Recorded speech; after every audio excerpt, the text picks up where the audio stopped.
Welcome students, I hope you all are in pink of your health. आज का जो topic है पूरी वेक्टर स्पेस का मोस्ट इंटरेस्टिंग टॉपिक है बेसिस एंड डायमेंशन। मैं बहुत आसान तरीके से आपको बताऊंगा। ये आप देख सकते हो बेसिस और डायमेंशन क्या है। आपको लीनियरली इंडिपेंडेंट सेट में करवा चुका हूं, स्पैन करवा चुका हूं। उन दोनों को कंबाइंड करने के बाद एक नया नाम बनता है जिसका नाम है बेसिस। तो क्या है बेसिस?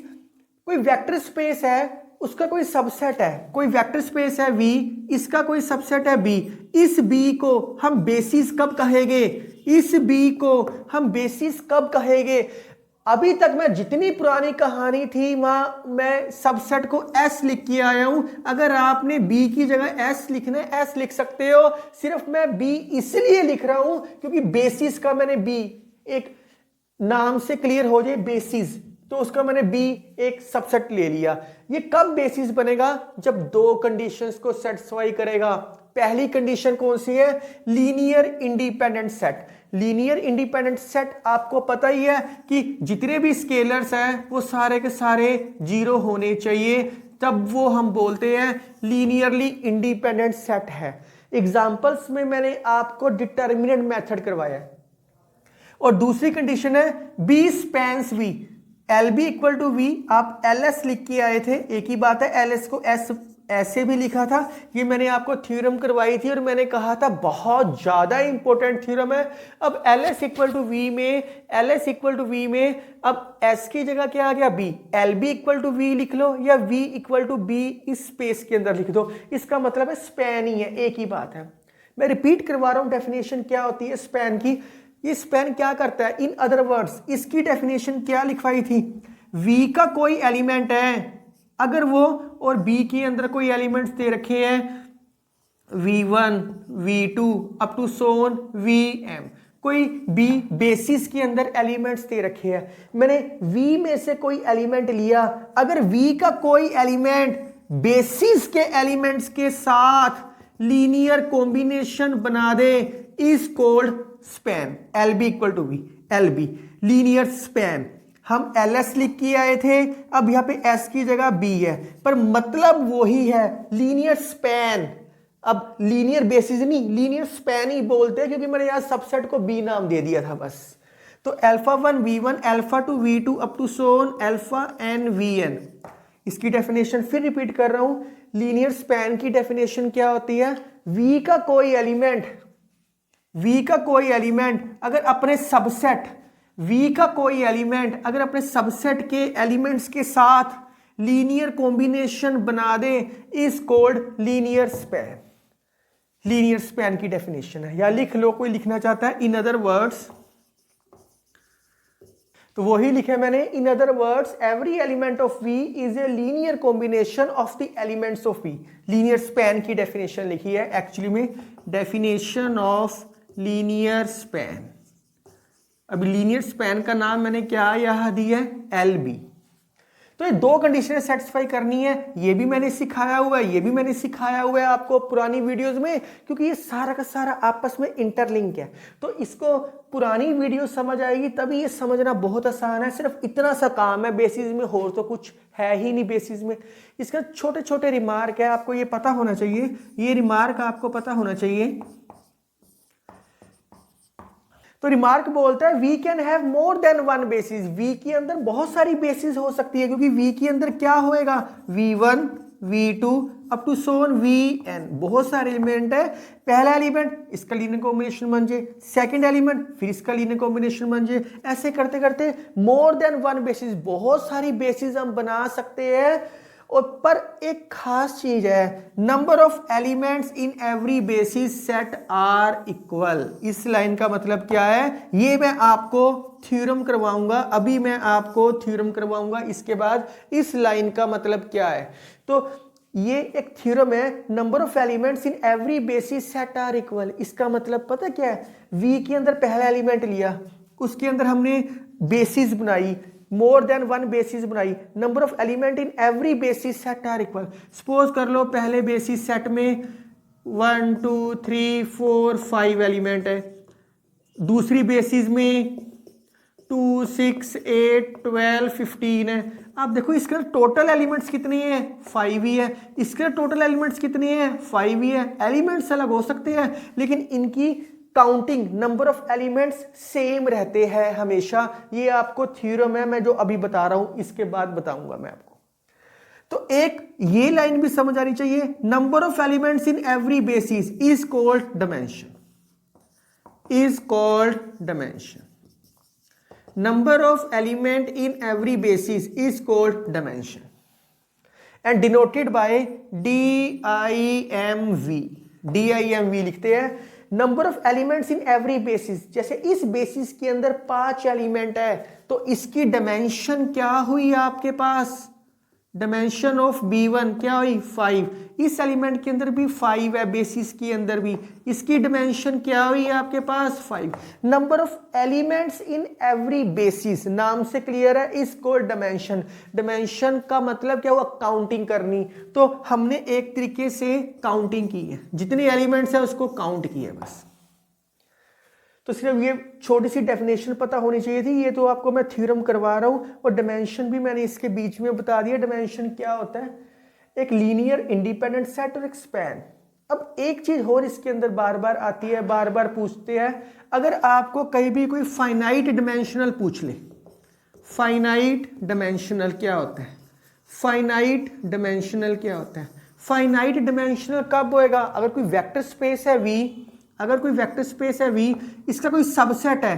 अब बेसिस को तो मैंने B से डिनोट कर दिया, B से, तो इसको फाइनाइट डिमेंशन को B से नहीं करता, हम दोबारा S के पास ही चलते हैं। तो मैंने एक S लिया, इस अगर ये फाइनाइट है तो इसका बच्चा भी तो फाइनाइट होएगा, सबसेट भी तो फाइनाइट होएगा। This is called beauty of math. यही ब्यूटी है कि अगर इसके अंदर फाइनाइट है तो जो उसका सबसेट होएगा वो भी फाइनाइट होएगा, तो ये must be finite. Finite dimension का मतलब है वेक्टर स्पेस फाइनाइट है इफ क्या होएगा, there exist finite subset, finite subset such that LS equal to V। मतलब एक लास्ट सेकंड कंडीशन है, B की जगह S है, लीनियर स्पैन हो जाए।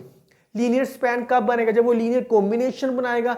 लीनियर कॉम्बिनेशन कब बनेगा, जब वो फाइनाइट होएगा। तो एक ही है, फाइनाइट डायमेंशनल का मतलब है अगर कोई वेक्टर स्पेस है V, वो फाइनाइट है, ये फाइनाइट है, तो इसका सबसेट है वो भी फाइनाइट होएगा, is called finite dimensional vector space.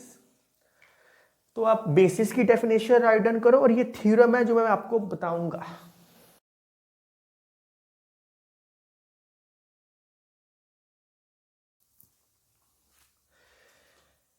ये मैंने अभी आपको बताया, बड़ी इंपॉर्टेंट थ्योरम है, यही डेफिनेशन है, बढ़िया यूनिकली एक्सप्रेस एक एक्स्ट्रा लाइन बोल दी। तो थ्योरम आपके सामने है, बिल्कुल भी टफ नहीं है। को थ्योरम में वो आपको कह रहा है if B is the basis, तो लेट सबसे पहले कर लेते हैं, let B equal to V1 V2 V3 up to Son Vn be the basis of vector space. आपको प्रूव करना है यूनिकली एक्सप्रेस, यूनिकली एक्सप्रेस क्या एक्सप्रेस करना है, if V belongs to V then V is equal to α1 V1। वो basis के elements के साथ लीनियर कॉम्बिनेशन बना रहा है। For all alpha i's belongs to F और आईज वेरी फ्रॉम 1 से लेके N तक। तो स्टूडेंट्स बहुत आसान तरीके से करवा रहा हूं। पार्ट नंबर 8 और पार्ट नंबर 9 बहुत इंपॉर्टेंट है पूरे वेक्टर स्पेस का, इसी को बहुत पेशेंसली देखना और ये ही पेपर पॉइंट ऑफ व्यू से इंपॉर्टेंट है अगर आपको वेक्टर स्पेस सिलेबस में है। अगर आपको डेफिनेशन क्लियर है ना, लीनियर इंडिपेंडेंट क्या होता है, लीनियर स्पैन क्या होता है, तो बहुत आसान है। जैसे लीनियर स्पैन क्या होता है, V के एलिमेंट लो कोई, उसका जो सबसेट है उसके साथ लीनियर कॉम्बिनेशन बना दे, वेरी सिंपल। तो अब क्या है, सिंस अगर डेफिनेशन क्लियर है तो बहुत आसान है और यही मैथ की ब्यूटी है। और मैं थ्योरेटिकल पोर्शन को बहुत इंटरेस्टिंग वे से करवाने की कोशिश कर रहा हूं, आपको हर लाइन का मतलब समझ आए कि ये लाइन कहां से आ रही है आपको। तो since B is basis, basis of finite dimensional vector space BF। अगर ये बेसिस है therefore B is linearly independent होएगा और LB is equal to V होएगा बाय डेफिनेशन। ये आपको डेफिनेशन बोलती है बेसिस की। बस अब V एलिमेंट कोई V को बिलोंग करना है, लेट V एलिमेंट बिलोंग कराते हैं V को, बट V किसके इक्वल है, LB के इक्वल है। तो इसका मतलब है V किसको बिलोंग करेगा, LB को बिलोंग करेगा। LB क्या है, B क्या है, V1 V2 V3 up to Son Bn। तो अगर V LB को बिलोंग करेगा तो इसका मतलब V लीनियर स्पैन बना रहा है बेसिस के साथ। लीनियर स्पैन का मतलब है V इनके साथ लीनियर कॉम्बिनेशन बना रहा है। Therefore V is equal to alpha 1 V1 alpha 2 V2 up to so on alpha n Vn बना रहा है by definition of linear span. By definition of, अब लीनियर B मतलब स्पैन ही है, मैंने S नहीं लिया क्योंकि बेसिस को मैं B मान के चला हूं। Bye definition of linear span,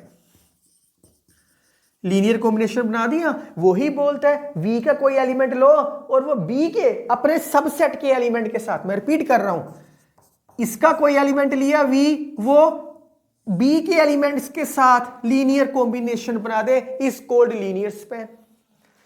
for all alpha i's belongs to F और i's वेरी फ्रॉम 1 से लेके n तक। ये तो प्रूव हो गया, पर इसके अंदर यूनिक कहां गया। यूनिक प्रूव करने के लिए now to prove uniqueness, now to prove uniqueness. Uniqueness कैसी होएगी, कंपैरिजन होएगा। कंपैरिजन करने के लिए क्या करना पड़ेगा, let V is equal to beta 1 V1 beta 2 V2 up to so on beta n Vn। For all beta i's belongs to field और I वेरी फ्रॉम 1 से लेके n तक। मैंने एक अनदर वे मान लिया। अगर यूनिकनेस कैसे प्रूव होएगी, अल्फा 1 बीटा 1 के इक्वल आ जाए, अल्फा 2 बीटा 2 के इक्वल आ जाए, up to so on alpha n beta n के इक्वल आ जाए, तो यूनिकनेस प्रूव हो जाएगी। वो ही प्रूव करते हैं।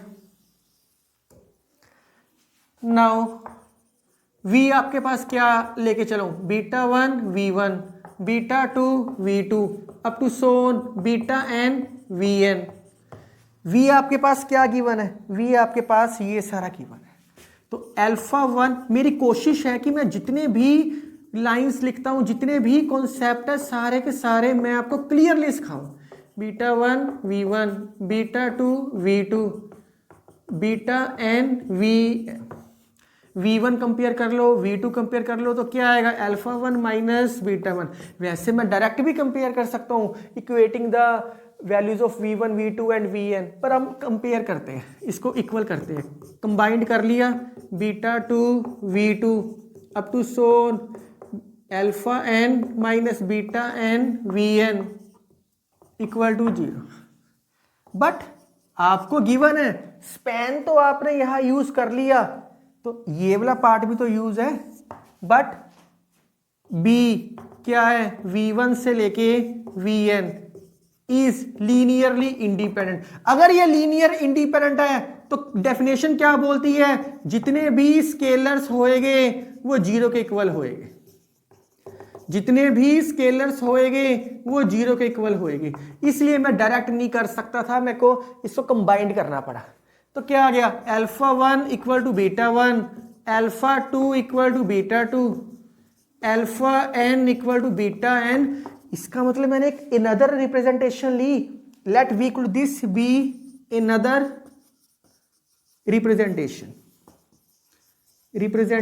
मैंने एक अनदर रिप्रेजेंटेशन ली, लेकिन इनके तो कांस्टेंट सेम आ गए, hence uniquely expressed.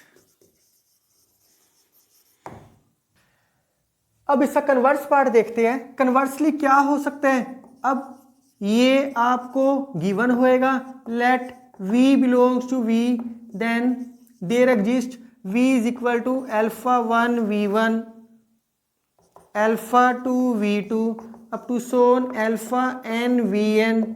For all alpha i's belongs to F, i's vary from 1 से n, वेयर ये V1 V2 क्या है, ये बेसिस के एलिमेंट है, V1 up to Son Vn, ये आपके पास अब गिवन है। अब आपको प्रूव करना है कि ये बेसिस है। To prove B is basis. ये बेसिस कैसे प्रूव होएगा, एक आपको लीनियरली इंडिपेंडेंट प्रूव करना पड़ेगा, एक आपको LB is equal to V prove करना पड़ेगा। ये दो पार्ट प्रूव करनी है। आप वीडियो पॉज करो और ये राइट डाउन कर लो इतनी। सो ये आपको गिवन था V belong to V, then V this is uniquely express, या लिख लो यूनिक है, ये गिवन है स्टेटमेंट भी। अब यूनिकली एक्सप्रेस्ड, ये यूनिकली एक्सप्रेस्ड आपको गिवन है, तो आपको बेसिस प्रूव करना है। तो बेसिस कैसे होती है, इसके साथ ये जीरो के इक्वल होता है, सिंस पहले ये ए पार्ट प्रूव करते हैं, फिर ये बी पार्ट प्रूव करेंगे। A part linearly independent, let alpha 1 V1 alpha 2 V2। कई बच्चे कंफ्यूज होते हैं, सर हमारी बुक में तो x1 x2 xn है, तो आप V1 से Vn की जगह जहां भी मैं लिख रहा हूं x1 x2 up to Son xn लिख लो। कई V बिलोंग्स टू V लिखते हैं, कई X बिलोंग्स टू V लिखते हैं, एक ही बात है, कोई फर्क नहीं पड़ता। पर वेक्टर स्पेस है, इस करके मैं मैक्सिमम टाइम V ही लेके चल रहा हूं आपके साथ। Alpha 3 V3 up to so on alpha n Vn equal to 0 for all alpha i's belongs to field i's vary from 1 से n। ये मैं लिखा है। अगर इसके सारे स्केलर्स 0 हो जाए तो वो लीनियरली इंडिपेंडेंट सेट होता है। ये तो गिवन होता है ना लीनियर इंडिपेंडेंट के अंदर, इसके स्केलर्स को 0 करना है आपने। नाउ मैं लिख सकता हूं 0 V1 plus 0 V2 0 V3 up to so on 0 Vn equal to 0।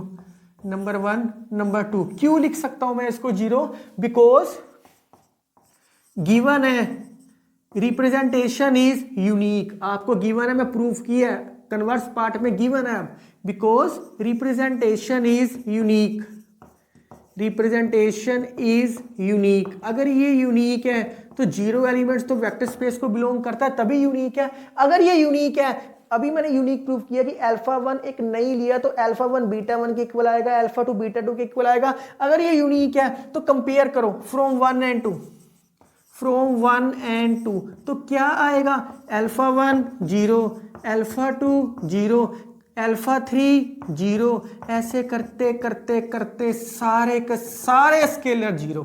अगर सारे के सारे स्केलर 0 होते हैं तो वो क्या होता है, देयरफॉर ये मैंने कहा लिया है बी के एलिमेंट से है, therefore B is linearly independent set. That is B के एलिमेंट क्या थे, V1 V2 up to Son Vn are linearly independent vectors.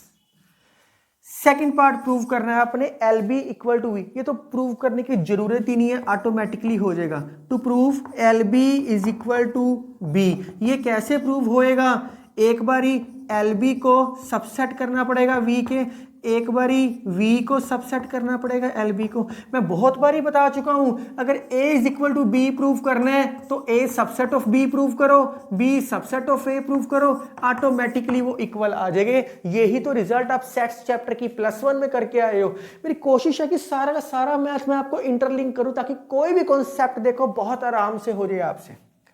तो we know that linear span हमेशा सबसेट होता है V का। अब सेकंड पार्ट, ये कैसे प्रूव होएगा, इसमें से कोई चीज लेके चलेगी, let V belongs to V। अगर कोई V को बिलोंग करता है तो गिवन है ना, ये गिवन है, लेट लिखना है लेट लिखो, गिवन लिखना है गिवन लिखो। ये गिवन है तो ये प्रूव करना था, तो ये गिवन है ना, ये इसको इस तरीके से लिख सकते हैं। अगर V को बिलोंग करता है by given condition, by given condition, वो क्या कंडीशन गिवन है, V can be express as this form. और ये सारी की सारी फॉर्म किसकी होती है, ये सारी की सारी फॉर्म होती है आई वेरी फ्रॉम 1 से n। ये सारी की सारी किसके साथ लीनियर कॉम्बिनेशन बनाया है, B के एलिमेंट्स के साथ बनाया है। Therefore V belongs to LB। इसके अंदर से कोई चीज लेके चले वो इसके अंदर आ गई, therefore V is subset of LB। तो बाय इसका नाम देना दे दो, bye star and double star, जो मर्जी नाम दे दो, 3 और 4 दे दो, 1 2 दे रखे हैं। By star and double star LB is equal to V, दोनों कंडीशन सेटिस्फाई होगी, हैंस प्रूव्ड। ये ही उसने कहा था प्रूव करने के लिए। तो बहुत आसान था, आपको लीनियरली इंडिपेंडेंट पता होना चाहिए और लीनियर स्पैन पता होना चाहिए क्या होता है। ये थ्योरम राइट डाउन करो आप।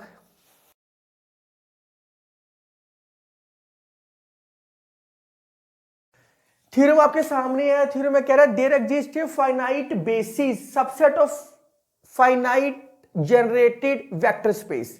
तो यही पेपर पॉइंट ऑफ व्यू से थ्योरम बहुत इंपॉर्टेंट है। इसके बाद एक्सटेंशन है वो भी बहुत इंपॉर्टेंट है, यही पेपर में आती है।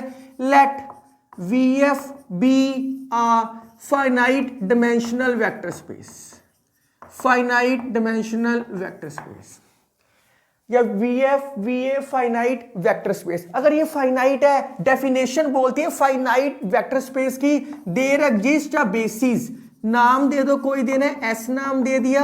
वैसे स्टेटमेंट अनदर स्टेटमेंट में भी ये चीज गिवन है, VN। There exist a subset S, there exist a subset S of V, एक सबसेट लिया V का, such that LS equal to V, such that LS equal to V, एक LS V के इक्वल है। क्योंकि ये definition बोलती है इसलिए मैं लिख दिया। ये बेसिस कब बनाएगा? अगर ये लीनियरली इंडिपेंडेंट होएगा और LS इक्वल टू V होएगा। LS इक्वल टू V तो हो ही गया, बच क्या गया? ये बच गया लीनियरली इंडिपेंडेंट। तो वो प्रूव करने के लिए, वो चीज सपोज करने के लिए सबसे पहले हम एक चीज ले लेते हैं, we suppose that all vectors in subset S are non-zero। अगर ये नॉन जीरो होएगे, S are non-zero, अगर ये नॉन जीरो होएगे तभी ये लीनियर कॉम्बिनेशन बनाएंगे। तो अब ये LS इक्वल टू V है, तो देयरफॉर सीज या तो ये लीनियर इंडिपेंडेंट होएगा या ये लीनियर डिपेंडेंट होएगा। केस वन, अगर S लीनियरली इंडिपेंडेंट है एंड LS किसके इक्वल है? V के इक्वल है। ये दोनों कंडीशन सेटिस्फाई होगी, therefore S is basis of V। यही प्रूव करना था, hence prove, hence the result या हैंस प्रूव। ये तो प्रूव हो गया। अब सोचोगे सर ये लीनियरली इंडिपेंडेंट है, लीनियर डिपेंडेंट भी तो हो सकता है S जो सेट है। केस टू, अगर if S is linear independent, S is linear dependent। अगर ये लीनियर डिपेंडेंट है, मैंने पार्ट नंबर 7 में रिजल्ट करवाया था, it can be express as linear combination of preceding vector if कोई पॉइंट है M बिलोंग्स टू N।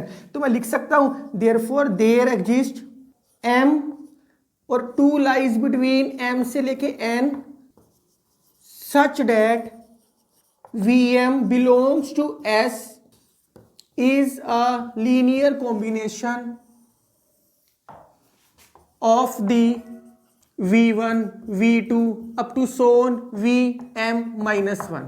मैंने एक VM एलिमेंट ले लिया जो 2 से M के बीच में लाई करता है। ये मैं रिजल्ट के तौर पे आपको पार्ट नंबर 7 में बता चुका हूं, प्रीसीडिंग वेक्टर वाली थ्योरम में बता चुका हूं। तो मैं लिख सकता हूं इसको VM equal to alpha 1 V1 alpha 2 V2 plus up to so on alpha M minus 1 VM minus 1 where alpha 1 alpha 2 ये सारे के सारे जो अल्फा है फील्ड को बिलोंग करते हैं। आप सोचोगे सर कैसे लिखा? मैं नंबर लाइन पे सिखा देता हूँ आपको। मैंने एक नंबर लाइन ली जिसके अंदर V1 था, V2 था, up to so on VN था, बीच में कहीं ना कहीं मैंने VM लिया। इससे पहले VM माइनस 1 है, इसके बाद VM प्लस 1 है। मैंने ये वाला एलिमेंट S को बिलोंग करवा दिया, मैंने यही किया, S को बिलोंग कर दिया। तो बाकी सारे जो इसके पहले वाले सारे एलिमेंट्स हैं वो सारा क्या हो गया? लीनियर कॉम्बिनेशन हो गया। मैंने यही डेफिनेशन लिखी है। तो अब इसके अंदर एक एलिमेंट VM बीच में से निकल गया, तो consider the set number 1 equation मान लो। कंसीडर द सेट, पहले S सेट लिया था, एक S1 सेट लिया, कौन कौन से एलिमेंट होएंगे? ये सारे एलिमेंट्स होएंगे, लेकिन ये एलिमेंट नहीं होएगा क्योंकि ये एलिमेंट को मैंने लीनियर कॉम्बिनेशन में लिख दिया। यही तो डेफिनेशन होती है लीनियर स्पैन की। तो क्या होएगा? V1 V2 up to so on Vm-1 Vm+1 up to Son Vn। मैंने बीच में से एक एलिमेंट Vm निकाल दिया। अब LS1 तो आ गया। अब जैसे आपने इसको बेसिस प्रूफ किया था, अगर ये लीनियर डिपेंडेंट था तो नया सेट बन गया। अब इसको बेसिस करना है। बेसिस प्रूफ करने के लिए दो कंडीशनें होती है, LS इक्वल टू V और लीनियरली इंडिपेंडेंट। तो सबसे पहले यहां तो डेफिनेशन में क्लियर था LS इक्वल टू V, यहां तो नहीं है। Firstly proof LS1 equal to V, ये प्रूव करना है। ये प्रूव करने के बाद इसको फिर अपन लीनियरली इंडिपेंडेंट करेंगे। ये कैसे प्रूव होएगा? एक तो LS1 सबसेट आना चाहिए V का और V सबसेट आना चाहिए LS1 का। +1 के सेट चैप्टर में करके आए हो। सिंस वी नो डैट, हमें पता है, पता हो चाहे ना पता हो, मैथ की खासियत है कि हमें पता है ये चीज। Since we know that S1 है वो सबसेट है S का, क्योंकि S के अंदर ये सारे एलिमेंट है, S1 के अंदर Vm नहीं है, तो मींस उससे छोटा सेट ही हुआ। S1 सबसेट है, दोनों साइड L लगा दो, LS1 subset of LS। LS किसके इक्वल गिवन है डेफिनेशन में? V के इक्वल गिवन है। ये एग्जिस्टेंस थ्योरम है, बार बार एग्जिस्ट करवा रहे हैं।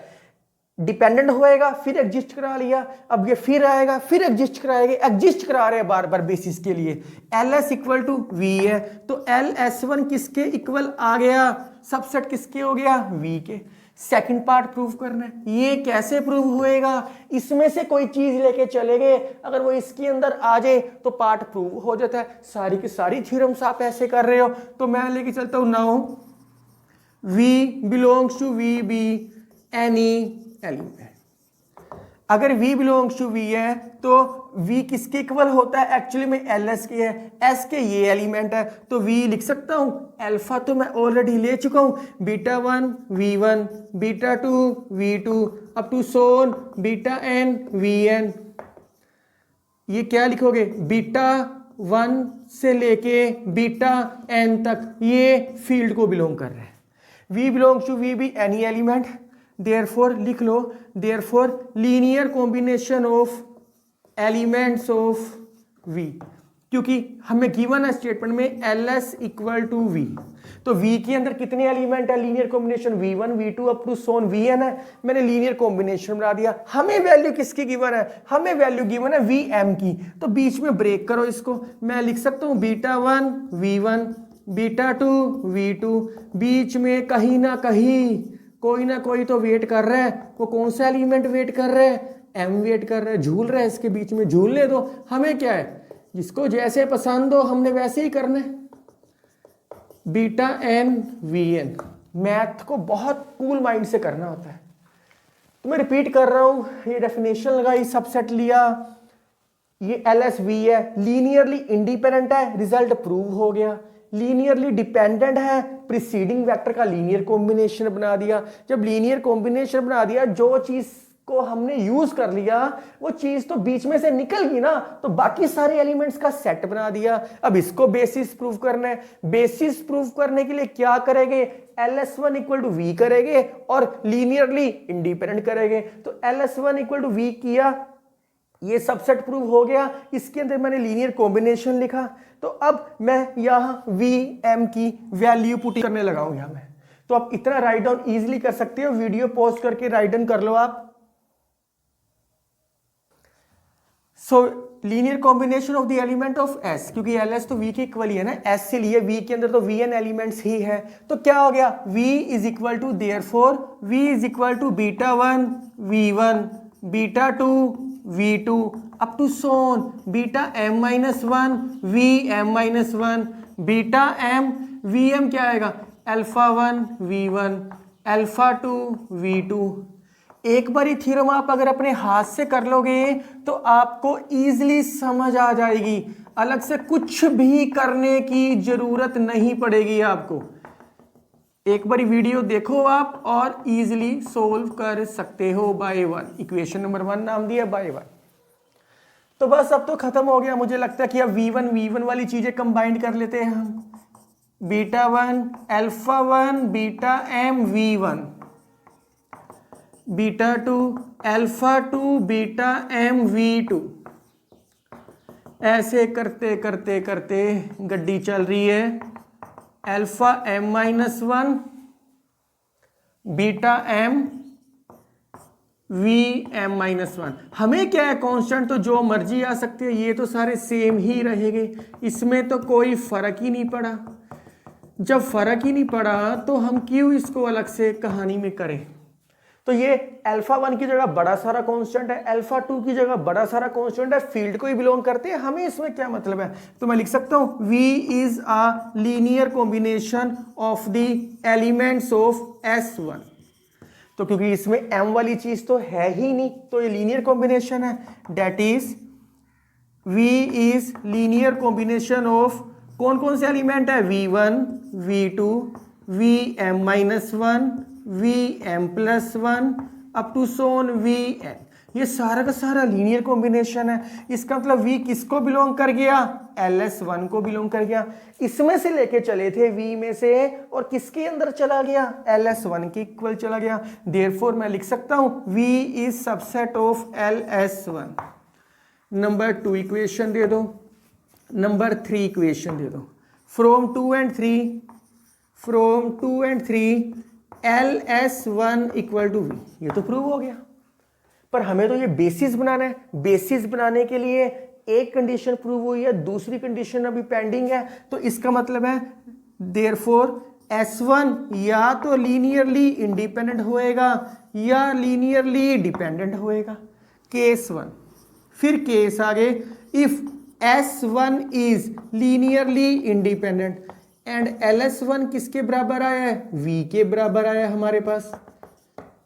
Therefore S1 is a basis, ये बेसिस हो गया, हेंस द रिजल्ट। यही तो प्रूव करने के लिए कहा था, हेंस रिजल्ट। केस 2। फिर केस 2 आ गया, अगर S1 इज लीनियरली डिपेंडेंट, तो क्या हुआ, ये अगर ये लीनियर डिपेंडेंट सेट है तो एक नया सेट डिफाइन करना पड़ेगा। मैं बाद में ये सारी की सारी थ्योरम एक आपको कन्वे कर दूंगा 2-3 लाइनों में मैंने क्या किया है। अगर ये लीनियरली डिपेंडेंट सेट है, therefore by repeating this process we get S2, उसके बाद S3, उसके बाद S4, फिर SM and so on. LSM equal to V, LS2 equal to V, LS3 equal to V, LSM equal to V, which is basis. ये बनेगा ही बनेगा, basis बनाएगा। एट मोस्ट, लास्ट में at most continue this process. ये process करने के बाद we left subset of a single non zero vector which generates V।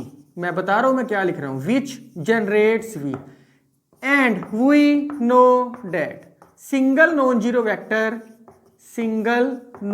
Vector is linearly independent. अब देखो मैंने ये एलिमेंट लिए थे V1 से लेके Vm-1 Vm+1 Vn। पहले एक एलिमेंट गया, फिर दूसरा गया, फिर तीसरा गया, फिर चौथा गया, फिर पांचवा गया। ऐसे करते करते करते लास्ट में एक सिंगल एलिमेंट बचेगा। वही केस 1, या तो वो लीनियरली इंडिपेंडेंट होएगा या लीनियरली डिपेंडेंट होएगा। पर अगर कोई सिंगल एलिमेंट होता है वो लीनियरली इंडिपेंडेंट तो होता ही होता है। अगर वो लीनियरली इंडिपेंडेंट बन जाए, हेंस द रिजल्ट। जब सिंगल एलिमेंट ही बच गया, वो लीनियरली इंडिपेंडेंट है, तो उसके बाद क्या प्रूव करोगे, hence which forms a basis,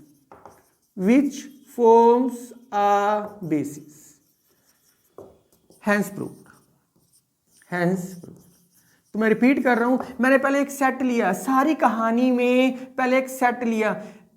S, या तो ये linear L S equal to V था, या तो ये लीनियर डिपेंडेंट होएगा या लीनियर इंडिपेंडेंट होएगा। अगर ये इंडिपेंडेंट है तो बेसिस बना दिया, अगर ये डिपेंडेंट है कोई सेट लिया S1, फिर हमने LS1 equal to we prove किया, या तो ये लीनियर डिपेंडेंट होएगा या लीनियर इंडिपेंडेंट होएगा। अगर लीनियर इंडिपेंडेंट है तो ये बेसिस बना दिया, डिपेंडेंट है तो फिर S2 लिया। ये प्रोसेस चली जा रहा है, चली जा रहा है, चली जा रहा है। लास्ट में कहीं ना कहीं एक सिंगल एलिमेंट तो बचेगा, जो सिंगल एलिमेंट बचा वो लीनियरली इंडिपेंडेंट होता ही होता है। अगर वो लीनियरली इंडिपेंडेंट हो गया तो डिपेंडेंट वाला केस खत्म हो गया। डिपेंडेंट वाला केस खत्म होने का मतलब है कि वो एक बेसिस बना रहा है, ये ही उसने प्रूव करने के लिए कहा था।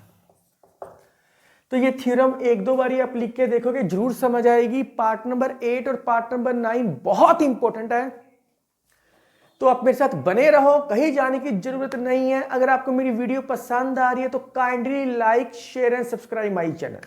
Thank you, take care.